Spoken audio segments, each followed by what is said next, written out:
예를 들면 어떤 사람이 기업에 취직을 하였습니다. 청년이. 그러면 자신이 계획을 세우지 않겠습니까? 방향을 세울 겁니다. 내가 이 회사에서 마냥 월급쟁이로 사는 것이 아니라 한 20년 정도 이 회사를 위해서 열심히 일을 하고, 그리고 회사에 대한 그런 경영에 대한 노하우를 익혀가지고 내 사업을 해볼 거야. 이렇게 계획을 잡고 이제 일을 하는 사람은 아마 그 노력하는 과정 속에서 자신의 존재의 의미를 아마 잘 확인할 수가 있을 것입니다. 그리고 목표가 달성되었을 때의 성취감 또한 아마 남다를 것입니다. 그러나 어떤 사람들은 방향도 없고 목표도 없이 살아가는, 그냥 하루하루 주어졌기 때문에 그냥 어쩔 수 없이 살아가는 사람, 그런 분들은 아마 자신의 존재의 의미도 많이 퇴색될 것입니다. 내가 왜 이 회사에 왔는가, 그 의미도 모르고, 그리고 나중에 성취감도 별로 없을 것입니다. 하나님의 백성의 가장 어려운 점이 있다라고 한다면 바로 이런 구체적인 목표가 없다는 겁니다. 예수를 믿고 나면 그런 목표가 우리에게 의미를 잃어버리게 되는데, 그것은 우리에게 있어서 하나님을 만난 체험이 너무 큰 것이기 때문에, 예수 믿는 것 자체가 어쩌면 세상과 세상의 그런 목표, 내가 가졌던 세상의 그런 목표를 가지고 교회에 나와 그게 적용을 시켜버리면 안 되는 거죠. 그렇다 해서 세상과 우리가 영원히 분리될 수 있는 것은 또 아닙니다. 우리는 또 교회의 문을 나선 그 순간부터 세상에 또 발을 내딛고 세상과 함께 또한 그 속에 살아가게 되어집니다. 오늘 본문 말씀 보면 이스라엘 백성들이 애굽을 출발하자마자 하나님이 그들이 주신 명령은 바로 유월절 정신을 강조한 것이었습니다. 유월절을 제대로 지키라는 겁니다. 너희가 나중에 젖과 꿀이 흐르는 가나안 땅에 들어가서도 유월절을 반드시 지켜야 될 절기다라는 사실입니다. 왜 하나님은 우리가 지금 약 2주간에 걸쳐서 오늘까지 하면 3주간입니다. 6월절에 대한 이야기를 계속적으로 우리에게 하고 있어요. 6월절. 여러분들 6월절 어쩌면 이스라엘 백성들에게는 참 중요한 날이기도 합니다. 근데 지금 계속해서 지금 하나님께서는 이들을 구원하기 이전부터 6월절, 또 구원하는 그 순간에 다시 한 번 더 강조, 나온 뒤에도 또 강조, 나중에 강야 생활을 하면서도 6월절, 그리고 마지막 신명기 가서 이스라엘 백성들을 모아놓고 그들에게 가나안 땅에 들어갔을 때 너희들이 해야 될 일에 대해서 또 얘기할 때 또 6월절을 그렇게 계속해서 강조를 하고 있습니다. 왜 그렇습니까? 오늘 하나님께서는 지금 6월절 정신에 대해서 말씀을 합니다. 그래서 이스라엘 백성들이 살아가야 될 삶의 목표이기 때문이에요. 그리고 오늘 그들에게 있어서 이 가나안 땅에 젖과 꿀이 흐르는 이 땅에 살기 위해서, 축복이 되어지기 위해서는 6월절이 기초가 되어 있다는 사실을 우리에게 말씀하고 있는 겁니다. 6월절의 정신을 잃어버리면 그들은 하나님의 복을 잃어버리게 되는 겁니다. 어쩌면 신앙생활에 있어서 가장 중요한 것, 기초죠. 오늘 우리가 신앙생활함에 있어서 기초라는 게 있습니다. 신앙생활의 기초. 무교절을 지키는 것이나 초태생을 구별하는 것이나 모두 자기 자신을 거룩하게 하는 거예요. 다시 말해 이스라엘 백성들의 출발은 단순한 미래를 향한 출발이 아니라 거룩한 백성이 되어지기 위한 출발인 겁니다. 왜 그들이 그 애굽의 종되었던 그들이 가나안 땅에 들어가는 이유는 뭡니까? 목표가 뭡니까? 단지 우리가 종되었기 때문에 자유의 몸을 얻기 위해서 우리 한번 잘 살아보자, 떵떵거리며 살자, 애굽의 눈치 없이 살아보자, 이런 의미에서 그들이 가나안 땅에 들어가는 게 아니에요. 그들의 목표가 무엇이겠습니까? 하나님은 오늘 그들의 목표는 바로 하나님의 거룩한 백성이에요. 거룩이에요. 이 백성을 거룩하게 구별하기 위하여서 그 애굽에서 그들을 건져 내시는 겁니다. 11절 12절 말씀 보면 여호와께서 너와 내 조상의 맹세하신 대로 너를 가나안 사람의 땅에 인도하시고 그 땅을 내게 주시거든 너는 태에서 처음 난 모든 것과 내게 있는 가축의 태에서 처음 난 것을 다 구별하여 여호와께 돌리라. 수컷은 여호와의 것이니라. 지금 하나님께서 이스라엘 백성들에게 분명하게 말씀하시기를 모든 초태생은 구별하여 하나님께 바치라 하고 말씀합니다. 나귀를 살리려면 어린 양을 죽여야 했고 어린 양을 바치기 싫으면 그 나귀의 새끼의 목을 끊어야 되는 겁니다. 만약 아들이 태어나면 아들은 죽일 수가 없으므로 대신 어린 양을 대신 죽여서 하나님께 바쳐야 되는 겁니다.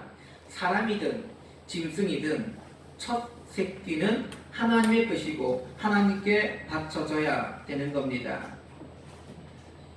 여러분들 왜 하나님께서는 오늘 이스라엘 백성들에게 이 초태생 처음 난 것, 첫 새끼를 왜 바치라고 말씀합니까? 이스라엘 백성들의 그 첫 새끼의 기쁨을 주지 않는 첫째 이유는 무엇이겠습니까? 이스라엘 백성들에 대한 하나님의 소유권을 주장하시는 겁니다. 소유권이 누구에게 있느냐는 겁니다. 이제부터 이스라엘 백성들은 자기 자신의 것이 아니라 내 것이다 라는 사실을 말씀하고 있는 거예요. 다시 말해 이제 그들의 삶의 중심은 가나안 땅에 가서 잘 먹고 잘 사고 우리가 성공하고 그 복을 얻기 위한 그런 삶이 아니라 오늘 그들의 삶은 하나님 중심의 삶을 살 것을 요구하고 있다는 겁니다. 사람들에게 가장 중요한 처음 난 것. 근데 첫 새끼의 의미는 남다릅니다. 저희 집에도 저희 집에 장남이거든요. 장남이고 첫 번째 제가 결혼했습니다. 그리고 첫 번째 나온 아들이 하람이에요. 하람. 그러면 하람이가 저희 집 또 우리 또 아버님한테 또 어머니한테 사랑을 받았겠습니까? 안 받았겠습니까? 예, 받았습니다. 엄청난 사랑 받았어요. 제가 그거 어떻게 느끼냐면은 둘째가 예레미야입니다. 예레미야 하람이를 대하는 게 틀려요. 아이가 또 남자 아이라는 이유도 있겠지만은 그러나 처음 난 거, 이 처음이라는 이 개념이 참 우리 한국 사회는 강합니다. 처음 난 거. 그래서 첫 애정이라는 게 있잖아요. 애정. 그래서 다른 둘째, 셋째보다 처음 애한테 애정을 많이 주게 됩니다. 심지어는 저희 아버님이 하람이를 먹일 때는 항상 자신의 무릎 위에 앉혀놓고 먹였어요. 고기도 다, 생선도 다 살을 발라가지고 그에 숟가락 얹어가지고 먹였거든요. 근데 예람이는 그렇게 했겠습니까? 예람이는 그렇게 안 했습니다. 예람이는 혼자 밥을 먹었어요. 혼자서 밥을 먹고 그랬거든요. 근데 첫째와 둘째를 보니까 참 상당히 차이가 있습니다. 그만큼 첫 새끼가 중요한 겁니다. 근데 모든 초태생은 이스라엘 백성들이 자기 마음대로 사용해서는 안 된다는 겁니다. 이건 내 거니까, 내 아들이니까, 처음 난 것은 내 거니까 이게 아니란 거예요. 왜요? 하나님께서 핏값을 주고 사신 것이기에 이것은 하나님의 것입니다. 하나님의 것. 그래서 다른 용도로 사용될 수가 없는 겁니다. 우리가 하나님의 뜻대로 살지 않을 때 저 짐승과 같은 꼴이 되겠구나. 이게 초태생의 오늘 이유이기도 합니다. 하나님의 백성은 모든 것에 있어서 하나님 중심이 되어야 합니다. 하나님께서는 애굽에서 이들에게 오늘 장자의 죽음을 통해서 오늘 그들이 당연히 죽어야 될 그 장자를 살려주심을 통해서 소유권이 그들에게 있는 것이 아니라 내게 있다는 사실을 분명히 말합니다. 이제부터 이들은 이스라엘 모든 사람들은 다 장자입니다. 다 장자예요. 그러기에 하나님의 뜻을 따라서 하나님의 중심을 따라서 그리고 하나님께서 원하시는 곳에 사용되어져야 되는 겁니다. 우리는 하나님의 것이에요. 그렇다면 오늘 우리의 가장 좋은 시간을 하나님께 바쳐 드리시길 바랍니다. 오늘 우리의 가장 귀한 시간을 하나님께 예배드리고 기도하고 그리고 하나님을 높여드리는 영광을 돌리는 그런 삶에 우리의 삶을 드리시기를 바랍니다. 내가 하고 싶은 거 다 하고 난 뒤에 그 다음에 남은 시간에 우리가 예배를 보고 영적인 전투에 참가하는 것은 절대 하나님의 소유된 자의 모습이 아니란 겁니다. 우리나라의 군대 특징은 징집입니다. 다른 나라는 다 자기가 자원해서 가는 군대가 많습니다. 이스라엘과 우리는 징집이에요. 무조건 이제 청년이 되어지면 나라의 부름을 받아야 되는 겁니다.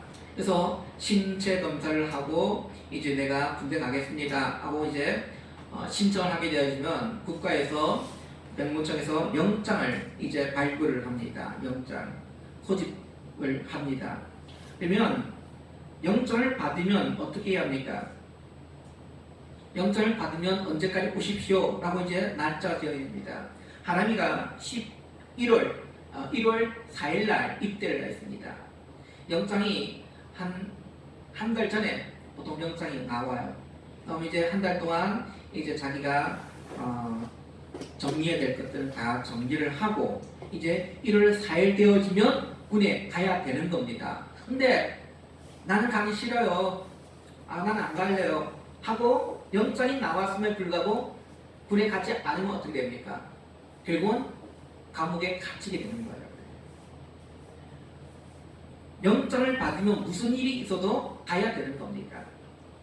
오늘 멸망당할 자리에 있는 우리를 어린 양의 피로 하나님께서는 사셨습니다. 하나님께서는 우리에 대한 소유권을 주장하십니다. 나의 형편, 처지가 고려되지 않습니다. 하나님께서 오늘 우리의 소유권자예요. 주인이 되신다는 얘기입니다. 주인이 오늘 우리에게 소유권을 주장합니다. 그리고 오늘 우리에게 예배드릴 것을 말씀합니다. 하나님은 우리에게 가장 원하시는 게 뭐겠습니까? 그것은 하나님을 기쁘게 하고 영화롭게 하는 겁니다. 오늘 주인이 그걸 가장 우리에게 원하고 있는데 오늘 소유된 우리가 그 일을 해드려야 되는 겁니다. 드려야 되는 거예요. 그래서 내 형편, 내 처지 고려되지 않습니다. 주는 우리에게 명령합니다. 그러면 우리의 처지가 하나님 내게 처지가 좀 이렇습니다. 내 형편이 지금 하나님께 예배를 드릴 수 없는 형편입니다.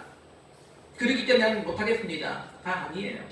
지금 전국적으로 각 교회들마다 오늘까지가 비대면 예배, 온라인 예배를 통해서 아니면 방송을 통해서 예배드리라고 이렇게 조치를 취했습니다. 그러면 우리는 탐정 그렇게 얘기했습니다. 하나님 지금 나라에서 이렇게 예배를 못 드리게 합니다. 그러면 우리는 어떻게 해야 합니까? 그럼 예배 안 드려도 되겠죠? 이렇게 해서는 안 되는 거예요. 오늘 우리가 예배를 드릴 수 있는 방법들이 많습니다. 어떤 교회들은 꼭 대면해야만이 예배라고 얘기하는 교회가 있습니다. 저는 그렇게 보지 않습니다. 꼭 대면을 통해서만 예배가 되는 게 아니에요. 비대면, 방송을 통해서도 우리가 예배를 드릴 수 있는 거예요. 우리가 지금 현재는 대면을 하면은 바이러스가 확장이 되어지고 확산이 되어져서 큰 어려움을 당하기 때문에 그렇다면 우리가 온라인 통해서 그리고 어떤 교회들은 생방을 통해서 이제 바로 영상을 찍어가지고 바로 송출해 주기도 합니다. 저희 교회는 예배 설교 이 부분만 해가지고 유튜브에다가 올려놓습니다. 그러면 우리 성도님들도 시간 되실 때 한 번씩 또 말씀이 잘 기억나지 않으면 유튜브 검색하면 나오게 될 겁니다. 그럼 또 우리가 그것 속에서 예배를 드릴 수가 있는 겁니다. 오늘 나의 형편, 처지 고르지 않습니다. 어떤 형편 속에서도 우리는 예배를 멈출 수가 없는 거예요. 그리고 예배를 드릴 수가 있습니다. 하나님 우리가 희생한 것을 결코 헛되이 사용하지 않습니다. 하나님 내가 포기한 그것으로 수많은 사람들을 불러 일으키십니다. 그러기에 오늘 우리 믿음의 성도들이 하나님께 드림을 통해서 많은 사람들의 영혼을 살리는 축복의 통로가 되어지기를 간절히 원합니다. 그리고 또 두 번째 이유가 있습니다. 우리의 삶이 하나님의 구원의 선물임을 알리기 위해서입니다. 15절의 말씀 보니까 그때 바로가 완악하여 우리를 보내지 아니하며 여호와께서 애굽 나라 가운데 처음 난 모든 것은 사람의 장자로부터 가축의 처음 난 것까지 다 죽이셨으므로 피에서 처음 난 모든 수컷들은 내가 여호와께 제사를 드리려 내 아들 중에 모든 처음 난 자를 다 대속하리니 했습니다. 오늘 하나님은 이스라엘 백성들의 구원으로 장차 하나님의 진노의 심판을 당해야 할 그 애굽인들이 있는 것 반면 오늘 하나님으로부터 구원받는 이스라엘 백성들의 삶이 있다는 사실을 우리에게 보여주고 있는 겁니다. 멸망받을 진노의 심판을 받을 이들이 있고 그리고 하나님의 은혜 안에 구원받는 자의 삶이 있다 얘기입니다. 하나님의 자손들은 이미 하나님의 진노의 심판으로 구원받았기에 어쩌면 세상의 그 모든 것을 우리가 누리는 것보다도 더 큰 은혜를 우리 누리고 있는 겁니다. 어쩌면 이스라엘 백성들도 애굽 사람들 같이 똑같이 그 땅에서 죽어야 될 인생들이었습니다. 그러나 하나님 그들을 살려주셨어요. 구원하셨습니다. 그 이유가 뭐겠습니까? 오늘 그들이 내가 잘났기 때문에가 아니에요. 구원은 철저하게 신약이건 구약이건 간에 구원은 하나님의 선물인 겁니다. 선물인 거예요. 자랑할 것이 못 된다는 겁니다. 자랑할 것이 없어요. 여러분들 이 자리에 나와서 예배드리고 있는 거 여러분들 자랑할 것이 있습니까? 내가 건강하기 때문에 내가 그래도 사회적 지위가 있기 때문에 이 자리에 나온 겁니까? 아니에요. 오늘 사회적 지위 건강 아무 상관이 없는 겁니다. 구원, 내가 하늘 백성 되어진 것은 철저하게 하나님의 구원의 선물로 이루어졌습니다. 그러기에 우리는 이 자리에 나와서 해야 할 것이 뭐겠습니까? 내 자랑할 것은 아무것도 없어요. 오직 하나님 은혜에 대하여서 감사할 것밖에 없다는 겁니다. 수많은 사람들 가운데 부족하고 연약한 나를 선택하여 주시고 나를 건져주시고 이 자리에 나와서 하나님께 예배드릴 수 있도록 해주신 것 얼마나 큰 은혜의 선물입니까? 그 은혜의 선물 앞에 날마다 우리는 감사로 나오시기를 바랍니다. 이것이 멸망당할 자리에서 금짐을 받은 자의 구원받은 자의 자세인 겁니다. 삶의 모습인 겁니다. 그러기에 매일매일 우리 삶 가운데서도 하나님께 대한 감사가 날마다 식어지지 않기를 바랍니다. 한편 우리가 코로나19로 인해서 삶이 어떻게 보면 보통의 일상적인 삶을 우리는 살고 있지 않습니다. 과거에 우리가 마스크 낄 이유가 어디 있겠습니까? 겨울에 내가 감기 들면 다른 사람들에게 피해가 갈까 봐서 그때 우리가 마스크를 끼지 않겠습니까? 아니면은 방한용으로 추우니까 그 추위를 막기 위해서 마스크를 낄 정도밖에 안 되었었습니다. 근데 오늘 우리의 삶은 마스크가 없으면 삶을 살 수가 없어요. 지난번에 보니까 우리 아파트에도 보니까 경비실에서 방송합니다. 마스크를 끼고 나오십시오. 사람들이 이 안에는 괜찮겠지. 쓰레기 버리러 가는데 재활용 버리는데 마을 한 바퀴 도는 거 괜찮겠지 하고 마스크를 안 꼈던 것 같아요. 그러니까 민원이 들어와가지고 마스크를 꼭 끼고 쓰고 나오시기를 바랍니다 라고 방송을 하더라고요. 어쩌면 참 우리가 정상적인 삶을 살지 못하기 때문에 거기에 따라서 어떻게 보면 감사거리가 조금은 줄어들 수도 있겠죠. 그런데 저는 그렇게 봅니다. 우리가 이번에 코로나19로 인하여서 더 잃은 것도 있지만은 얻은 것도 더 많다는 겁니다. 얻은 것도. 왜냐? 자연에 대한 그리고 바이러스에 대한 그런 경각심을 다시 한 번 더 우리가 잃게 없고 그리고 정상적인 삶을 얼마나 감사했던가. 우리는 그전에는 그걸 다 잃어버렸거든요. 그런 것조차 감사하지 않았거든요. 근데 이제는 뭡니까? 그걸 감사드립니다. 하나님, 이전까지 정상적인 그냥 일상적인 삶을 살 수 있게 해주세요. 이게 우리의 기도의 제목이 되어져 버렸습니다. 이런 것도 있지만 얻은 것도 많다는 사실. 그러기에 우리는 원망불평이 아니라 하나님 앞에 감사할 수 있는 그런 태도가 바로 하나님의 거룩한 백성의 모습인 줄로 믿으시기를 바랍니다. 3절 말씀 보니까 모세가 백성에 이르되 너희는 애국 곧 종되었던 집에서 나온 그날을 기념하여 유괴금을 먹지 말라. 여호와께서 그 손의 권능으로 너희를 그곳에서 인도해 내셨음이라 했습니다. 하나님 그들을 해방시킨 거, 구원시킨 거 목적이 있었습니다. 그래서 이스라엘 백성들은 누룩이 없는 백성이 되어지기 위해서, 다시 말해서 애굽을 떠난 이스라엘 백성들은 다시 누룩을 사랑해서는 안 되는 겁니다. 누룩을 먹는 애굽으로 돌아와서는 안 된다는 겁니다. 누룩은요, 눈에 보이지 않지만 가만히 놔두면 금세 가죽을 가루 반죽을 변질시켜 버립니다. 게다가 날씨가 따뜻해지면 어떻습니까? 더 빨리 부패지게 되는 겁니다. 저희 집에 요즘에 요플레를 만들어 먹습니다. 요플레를. 이제 요플레를 만들 때 어떻게 만드냐면 기존에 요플레 있잖아요. 그걸 이제 거기에다가 우유를 이제 넣어놔요. 우유하고 요플레의 그 비율은 한 10대 1 정도가 더 넘을 거예요. 근데 하루만 지나면 좀 따뜻한데 하루만 딱 놔두면 어떻게 되는지 압니까? 저희들이 낮에 오후에 해서 놔두면 아침 되어지면 요플레가 만들어져 있어요. 원래 우유는 뭡니까? 액체잖아요. 근데 요플레는 액체도 액체이기는 액체지만은 건더기가 있는 좀 진득한 액체가 되어지거든요. 요플레 만들니까 참 재밌어요. 그래서 저희들이 요즘엔 요플레를 만들어 먹습니다. 근데 요플레를 다른 말로 하면 바로식품이죠. 바로식품. 누룩과 같은 거예요. 하루가 지나면 그게 빨리 바뀌어 버리는 거예요. 오늘 우리 안에 부패할 요소들이 너무도 많이 있습니다.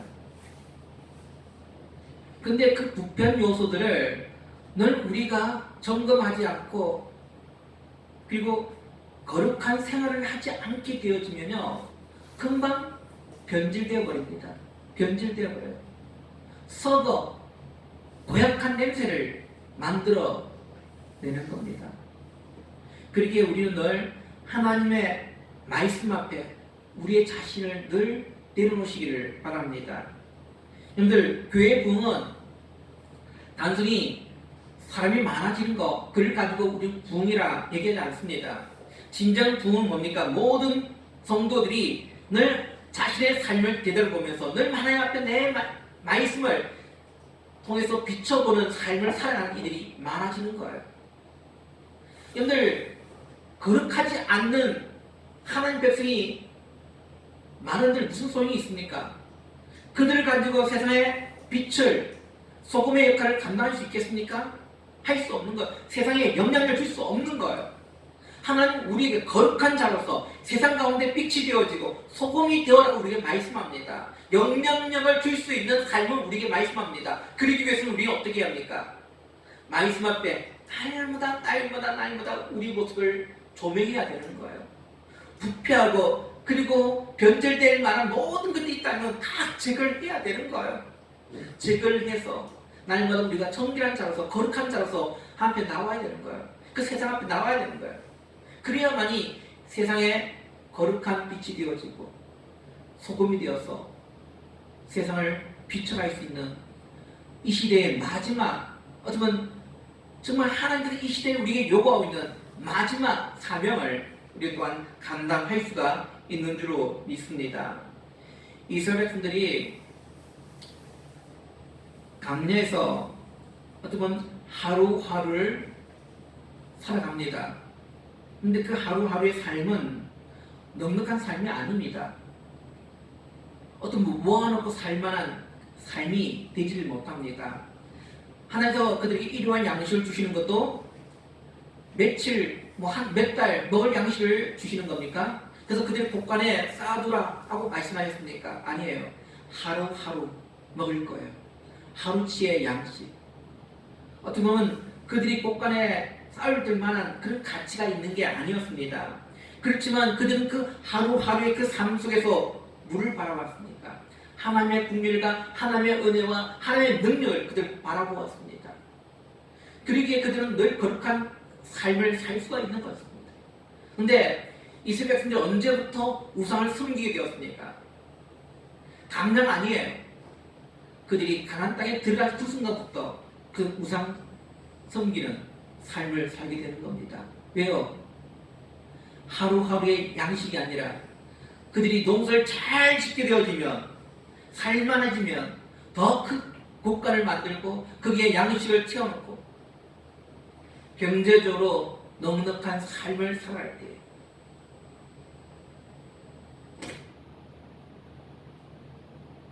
우리가 한편으로 경제적으로 좀 어려움이 있다 할 때 하나님 왜 나를 이렇게 두고 계십니까? 원망이 아니라 오히려 이것이 나의 신앙 훈련의 장인 줄로 믿고 감사할 수 있는 성도 되시기를 바랍니다. 매일매일 일용할 양식을 통해서 우리가 하나님 구할 수 있지 않습니까? 하나님 저희들이 일용할 양식을 주옵소서. 또 우리가 주어졌을 때 그를 통해서 우리를 하나님께 감사할 수 있는 삶을 우리 또한 드릴 수가 있는 겁니다.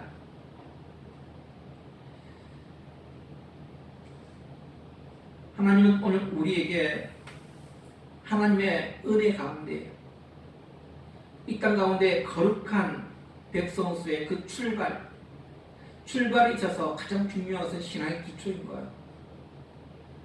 그들이 유월절을 지키고 그리고 초태생을 하나님께 거룩하게 지켜나가는 것, 가나안 땅에 들어가서 그들이 하나님께 축복받는 삶의 지름길인 겁니다. 이 두 가지를 잘 하게 되어지면 그는 하나님의 거룩한 백성으로서의 놀라운 은혜를 날마다 구하며 살게 될 것입니다. 오늘 우리 믿음의 성도들 그렇습니다. 우리가 하나님께 이 예배를 통해서 하나님 우리에게 은혜의 축복들을 주시기를 원하고 있습니다. 어쩌면 신앙의 가장 기초는 뭡니까? 그건 예배인 거예요. 예배. 온전한 예배의 삶. 우리가 하나님께 온전한 예배의 삶을 드리시기를 바랍니다. 이게 거룩한 백성의 첫 단추임을 기억하십시오. 예배를 등한히 여기지 않기를 바랍니다. 내 거 다 하고 난 뒤에 시간이 나면 그때 우리가 하나님께 예배 보고 그래서는 절대 안 된다는 거예요. 또 우리가 삶에 있어서 어떤 다른 것에 너무너무 거기에 우리가 빠져가지고 하나님께 예배 드리는 것을 등한히 할 때가 있습니다. 실제로 보니까 어떤 분은 운동을 너무 좋아해가지고 처음에는 안 그랬는데 이게 대회, 이게 예를 들면 테니스 같은 거, 테니스 대회가 주말에 있습니다. 아마추어들이 하는 대회들이. 그러면 주일날 꼭 끼워버립니다. 처음에는 배울 때는 그냥 대회도 안 나가고 그랬는데 좀 더 내가 좀 더 목표를 세우고 내가 한번 좀 정상 아마추어에서는 좀 더 정상급이 되어야겠다. 이런 분들이 보면은 대회를 나갑니다. 근데 대회들이 꼭 언제 열냐면 주일날 열리거든요. 그래서 처음 나갈 때는 대회 나갈 때는 좀 마음에 찝찝함도 있고 이거 빠져가지고 대회를 주일날 예배 안 드리고 단단히 좀 미안하고 해서 새벽기도 나와서 예배 드리고 아니면 아침에 9시 예배에 와서 예배 드리고 이제 대회에 나가신 분이 있습니다. 근데 이게 또 나중에 마음에 그런 재스러움이 사라지면 어떻게 됩니까? 그때 그냥 마음대로 시간 될 때마다 대회를 나가는 거예요. 그리고 침묵회를 가는 겁니다. 믿음의 성도들, 과연 우리 하나님께서 우리의 소유권을 주장하신 우리 주인께서 그 모습을 보실 때 기뻐하실까요? 저는 기뻐하지 않을 겁니다. 하나님 우리에게 오늘 초태생에 통해서 우리에게 소유권을 주장하지 않습니까? 너의 그 소유는 너가 가진 모든 것은 다 내 것이야. 그러기에 너의 처지 형편 그거 난 고려하지 않아. 내가 원하는 것은 너희가 하나님께 온전하게 드리는 거, 온전하게 드리는 거, 그걸 원하시는 거. 너희들 여기 와서 그냥 예배 드리는 거 그게 전부인 거 아니야. 너희의 마음까지 나는 원하고 있어. 너희들 마음까지도. 사랑하는 믿음의 성도들, 오늘 이 땅 가운데 우리 모든 믿음의 성도들이 우리 하나님께 우리 주인이라고 고백하였다면 우리의 모든 것, 우리의 마음까지도 온전하게 하나님께 드려 나갈 수 있는 그런 우리 믿음의 성도 여러분 되시기를 주님의 이름으로 축원드립니다. 기도합니다. 자비롭고 되신 아버지 하나님 감사합니다. 오늘 우리를 하나님의 은혜 가운데로 불러주시고 주의 선하심과 그 인자심 가운데 이끌어주심을 감사드립니다. 특히 오늘 우리가 말씀을 통해서 초태생에 그리고 유월절 지킴을 통해서 그들이 이제 가나안 땅까지 가매 하나님의 거룩한 백성으로서 삶을 살아가는 그 거룩의 출발점을 그들이 시작합니다. 그들이 가나안 땅에 살아갈 때에 하나님께서 축복된 삶으로 그들을 인도하시지만 그들의 그 거룩됨이 축복된 삶이 아니라 우상을 섬기고 그 우상 앞에 그들의 마음을 뺏겨버리는